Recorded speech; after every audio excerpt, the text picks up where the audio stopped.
Okay guys, welcome back. The wind might be pretty bad out here, but I want to make a little video on sweet sorghum. So here last year we showed you the video of pressing the sorghum. Well, we're in the sorghum field.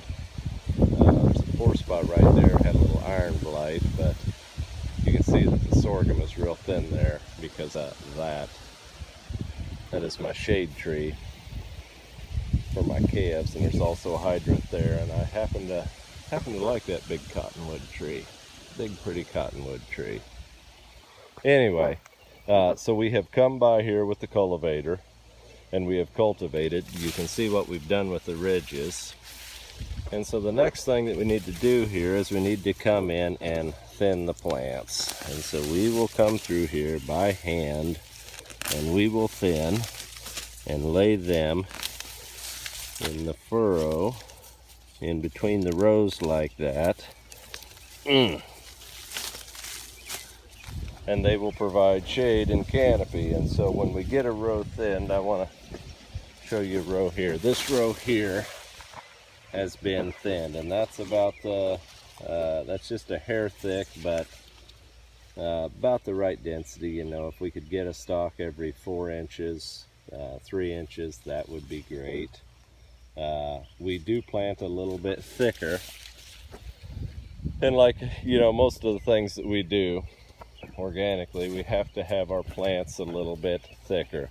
If you plant the sorghum too thin, it will just tiller out horribly on you, and when it tillers out on you, you pull the tiller and you kill the main crown. So when you plant it thinner like this, each one of those stalks is a plant, and you can come in here now and thin and lay them in the row.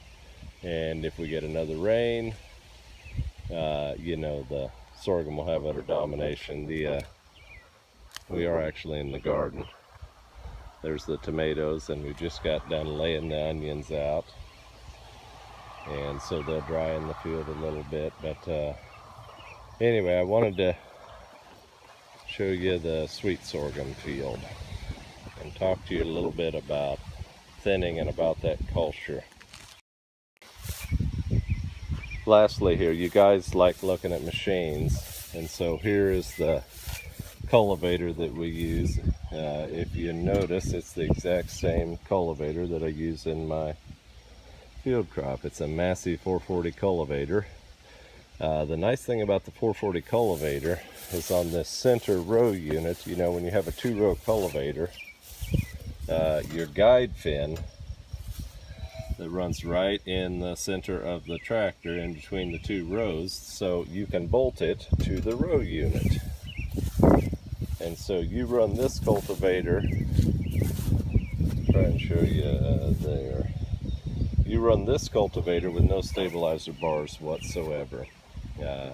We've also got the rolling shields on it, which we use when the crop is little itty bitty, but in the garden we like to 2-row plant green beans and sweet sorghum.